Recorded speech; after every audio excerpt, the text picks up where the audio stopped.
Hey, what's up, guys? We're at the club right now here in Clark, New Jersey, and Fourth Watch MC is setting up. Just met some of the guys here now, so they're just setting up. It's drizzling. Hopefully the rain will hold off, but I think it should pass by 11 o'clock.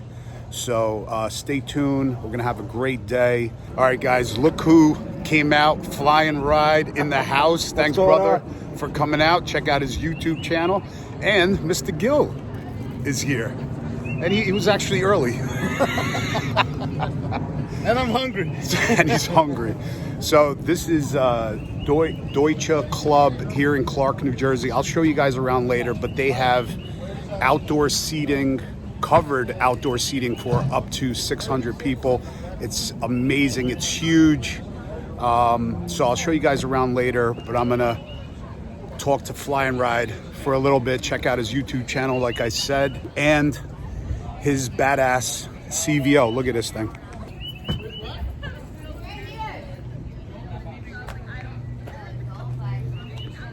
Oh, and Man, look at this. he brought some merch for me. That looks amazing. Look Oh, at that. man, look at that. That's a nice contrast on the bike. Thanks, brother. You got it, man.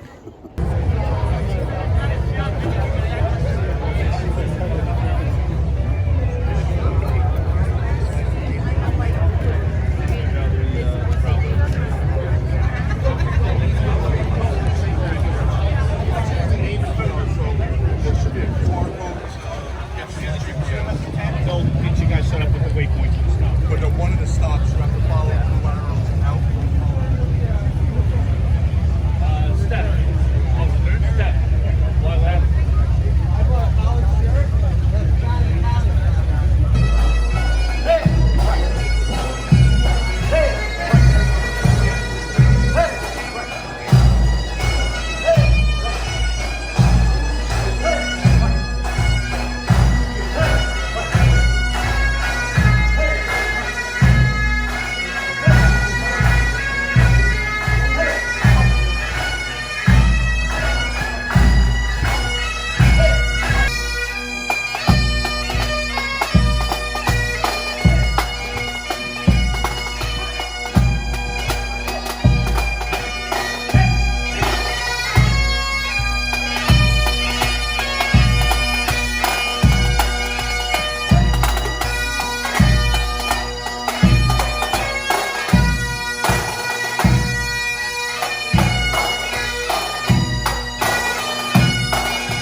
Good morning, folks. Welcome to the 13th iteration of the Battle Ride. You all are the motorcycle hardcore elite coming out in shitty weather to show you respect. So I personally thank every one of you for doing that. We're here today for one reason. So we're here to tell you the stories. We're going to do that, but before we do anything else, we're going to do what we should do at the start of any event, and that's pay homage to that flag. On me, this is not your homeroom fucking grade school, you will say it. I pledge allegiance to the flag. United States of America, and to the republic for which it stands, one nation, under God, indivisible, with liberty and justice for all. Jason Dunham was a young kid from Scioto, New York. He graduated high school, all sports, all state. He's the American Pie kid, right? He learned something when he was there, because Dunham was born on November 10th. So for the fucking jarheads in the room, he was designed to be a Marine. So, Dunham graduates high school, joins the U.S. Marine Corps. He becomes a squad leader in Huzbat, Iraq. He was in charge of an anti-armor group that was lending support to his battalion commander's convoy. The convoy got hit by a column of Iraqi insurgents. They started pushing from their outlying position to lend them help and came across explosives in the roadway. So his guys are like, they're 2 miles away. He said, get out of the cars and hump it. So they pushed up. Just as they were almost at the battalion commander's convoy, the line of Iraqi vehicles started coming at them. So they stopped them and they instituted a search of the vehicles. And as Jason Dunham looked in the back of the car, the guy in the passenger seat, the jig was up because there was 12 AK-47s in that vehicle. So he went to pull him out of the car. The guy punched him. They went to the ground. And the guy who was supervising Iraq, I would use his terminology.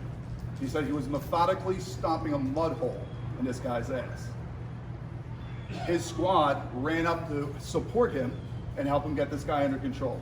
As they did that, this coward pulled out a Mills 36 grenade, pulled the pin, and dropped it on the ground.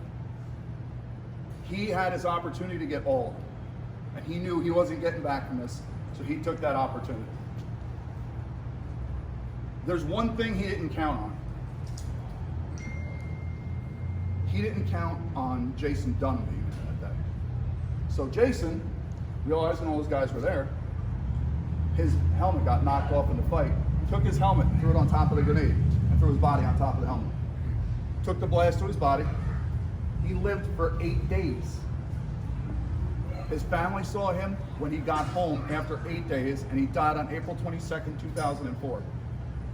So, a lot of people like to say, well, you know, he was a young kid. He was a Marine.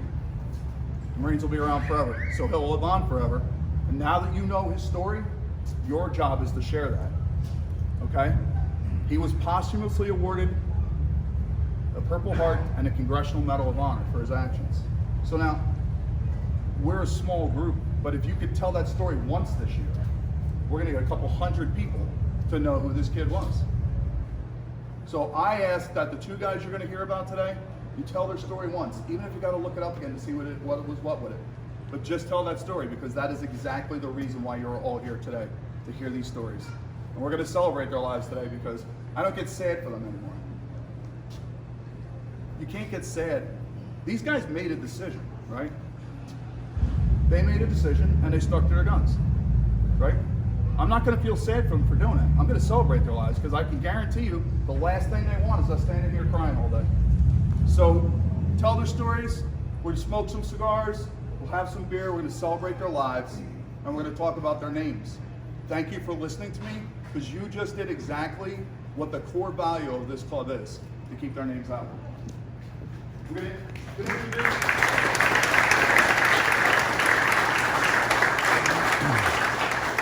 I'm going to introduce you our national president, Tick Tick. Tick is going to tell you the story about a young kid from Union City. Morning, everybody. First off, thank you all for coming out on this day. Hopefully this rain will clear up. I want to thank all our guests, everybody who's out here to support my stepbrother, and mostly the men and women from his department that's still here and participate to keep his name going. On 9/11, I was working myself. I was a police officer in Union City, and I remember working, and David was assigned to Port Authority Police out of the Journal Square station, which is the PATH. Those of you who also don't know, David was a paramedic already for many, many years. He worked in Jersey City. He also worked in Newark prior to getting out of the police academy and getting on with Port Authority. When the attacks happened, and David and I started talking, and we were trying to figure out what was going on, and he explained to me he got recalled back to his command where he was manning the platform in Jersey City. Train station was closed down, and they were sending guys over, and David, being the new jack, his job was to keep the platform closed and advise people that the train wasn't working. He kept asking to go over multiple times, and I found this out by speaking to his command a few days later. He kept annoying them. He kept asking, well, there's more guys going, let me go over now. Oh, these guys are getting ready for retire. I'm new, I'm a paramedic, I can do so much more than them. And they kept making him man the platform. Finally, a group of ESU guys got recalled and came into the PATH, and they were getting sent over to the World Trade Center. And command says, would you take this kid? We're tired of him, listen to his mouth. Just take him, you guys fucking go do what you gotta do. And they went over. All those individuals never made it out. There has been multiple different stories and documents where they rescued multiple individuals. There was a lot of joking going on with David, because David was the new guy assigned to the day shift, and he was the only guy that would come to work with a flashlight. That day he needed a flashlight. When they got over to the World Trade Center, and they were in the area where all the mall, the shopping was, they couldn't see. and David had the flashlight but didn't know his way around, and they grabbed one of the red coats. The guys in the red coats was the information persons who used to man the platforms there, and they were rescuing people, taking people out. They came across an individual, it was a female who had fell in that elevator shaft. They ripped the door off, they put her on the door and took her out to medical. They went back in and they came across a large group of civilians and several police officers who were hurt. David, being the medic that he was, he turned around, made a tourniquet on a New York City police officer and grabbed a Port Authority sergeant who was also hurt. They took them back out to the med tent, and the sergeant said that when he went to turn around to say thank you to them, all he remembers was seeing David's flashlight as they were running back towards the building, and no one ever saw them again. That day is very hard for me as well as everybody here. I know when I went to work every day, and even now I'm standing here and he's smiling, looking at me, eating something like he used to constantly, looking at all of us, joking around because he always had a joke. I just want to thank you for keeping his name going and understanding the history that we've been erasing and not teaching our young ones of what this country is about and what men and women do every day to go to work. On behalf of David's mom and sister, they could not make it this year. For those of you that don't know, David's father died last year of COVID. And they just seem like they just can't get a break. And they did not want to come today because they did not want to spoil the happiness, because they said they are just a little too sad and couldn't get over the loss of losing dad. So on behalf of the LAMAGNE family, thank you so much for keeping his name alive.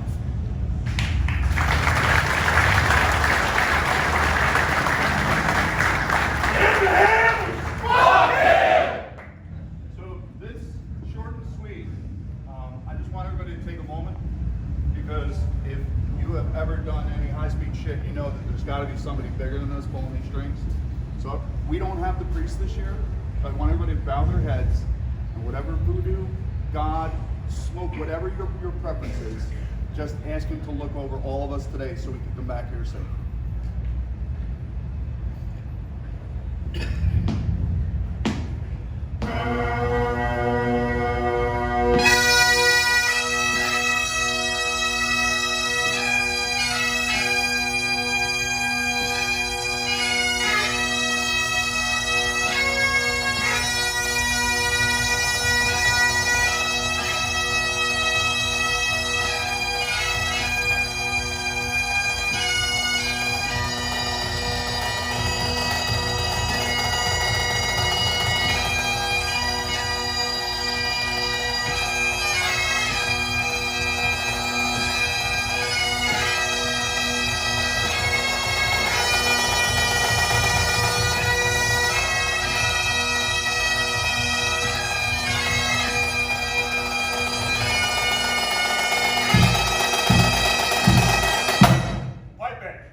All right, that was a beautiful ceremony. Now you guys know about the two that we came here to support.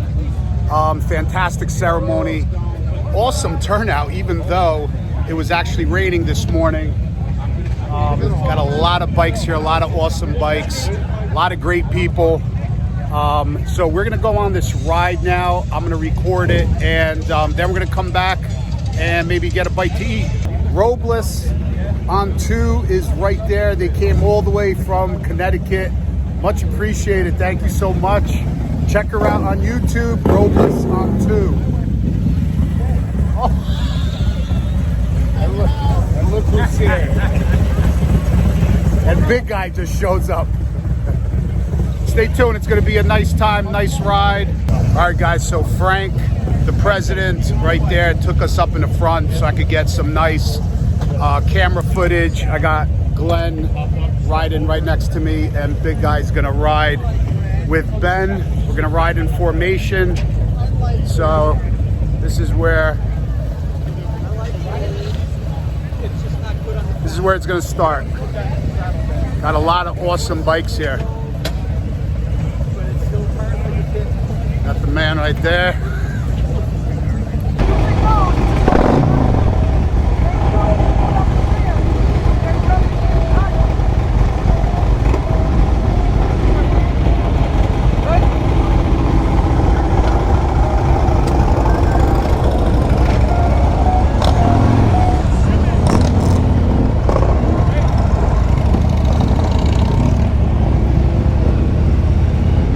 Here we go.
That's the way to stop traffic.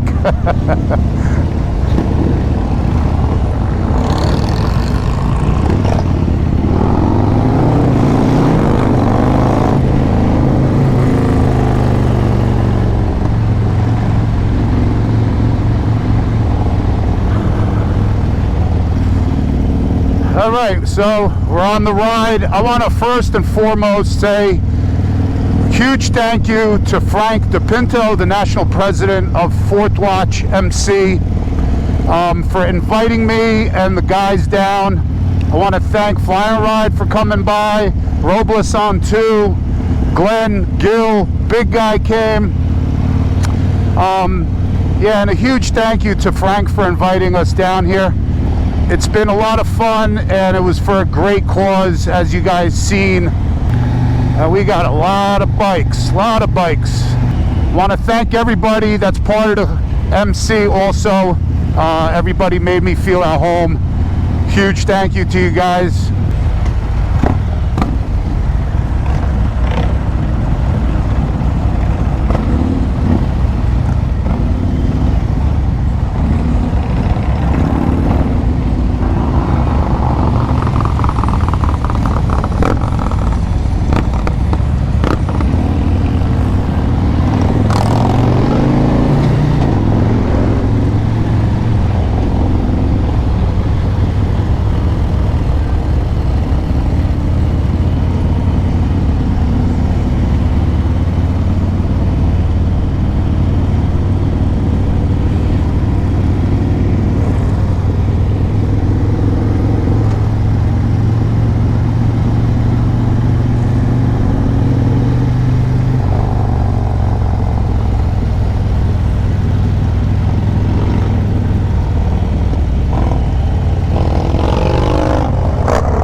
Damn, look at that line of bikes.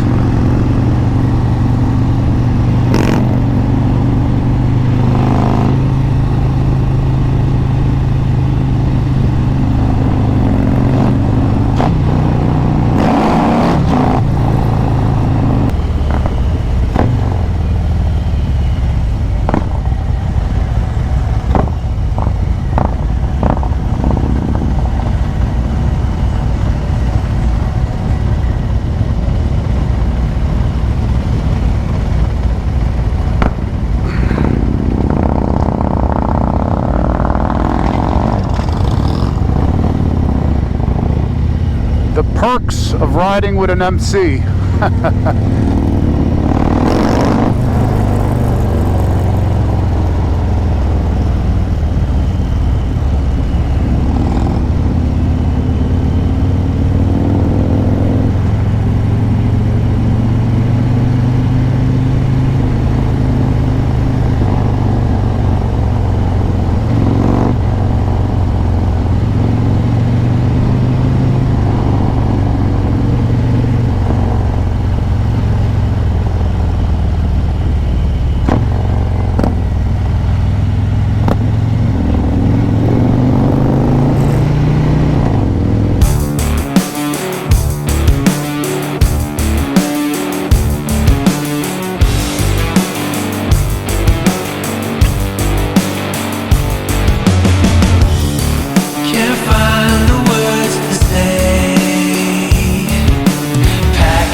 Guys, we all stopped at USA Cycle Shop. Was one of the first stops on the poker run. So you had to go in, take your paper, get it stamped, pick a card, and at the end of the poker run, that's how it goes. Whoever has the best hand, I believe, wins.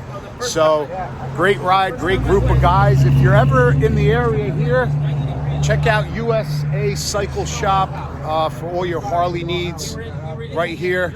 All right, if you're ever in the area and need anything done, USA Cycle Shop.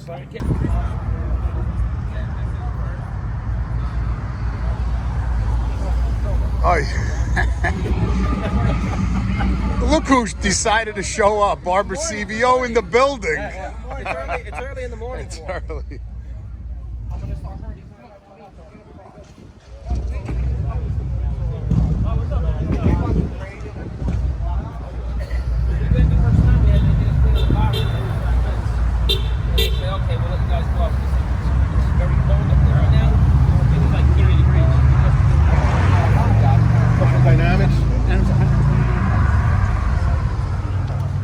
Got Robles on too. What's up, girl? How you doing? Thanks for coming out. It's a pleasure. We love making the ride down here for a good cause. Absolutely. Thanks for posting that and letting us know what was going on. Bike's looking sweet. What's up? What's up? What's up, buddy?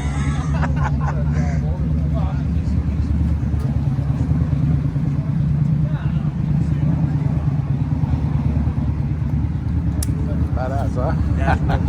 Yeah. Really sharp. They put some miles on the bike. They don't fool around.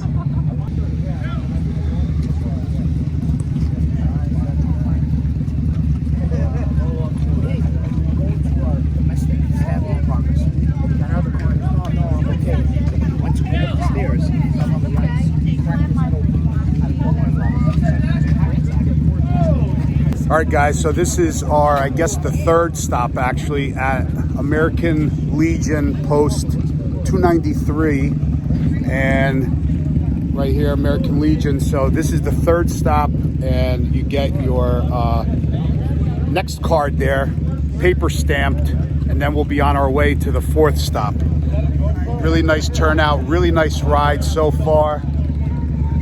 Great group of guys.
All right, guys, so that's the end of the poker run.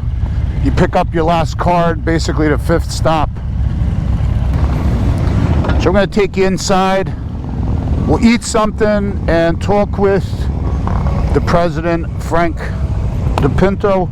I got 15 tickets. Ready, German club, Deutsche Club. Huge.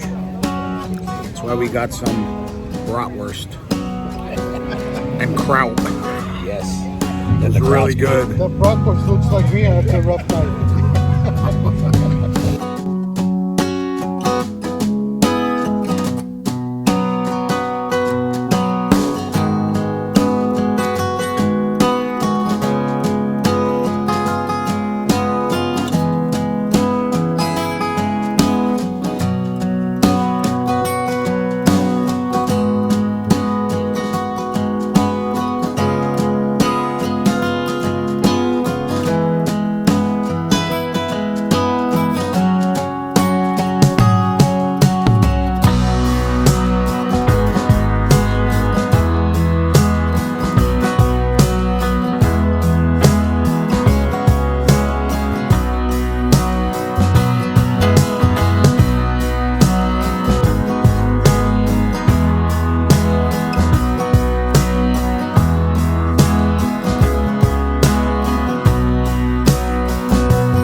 All right, guys, so I have the president, national president of Fourth Watch MC over here. I want to personally thank you so much for inviting me and a couple of the fellas that came along with me. I truly appreciate the invite. It was a great time. But tell us a little bit about the club. So Fourth Watch Motorcycle Club is a public safety motorcycle club that consists of police, fire, EMS, and military personnel, both retired and active. We have several different chapters throughout the United States. We ride particularly in the name of my stepbrother, David LAMAGNE from Port Authority Police. He was killed on 9/11. And we also ride where our local chapters are all established for the fallen in their area, and we raise money for them and their families. Yeah, that's awesome. That's why I definitely couldn't miss this ride. Again, I appreciate you inviting me, and we had a fantastic time. We're gonna go get some chow now. Thank you very much, guys. Thank you. Thank you so much, Frank. Yes, sir. Appreciate it. Thank you. All right, guys, that wraps it up for this video. Hope you guys had a good time. Huge thanks to Fourth Watch for inviting me over. Had a blast. Food was great. Ride was awesome. Everybody was super cool, super chill, and made me feel welcomed and at home. So thank you guys so much. Peace to all you guys. And till the next one, we'll see you guys on another one on Cycle Fanatics. Peace out.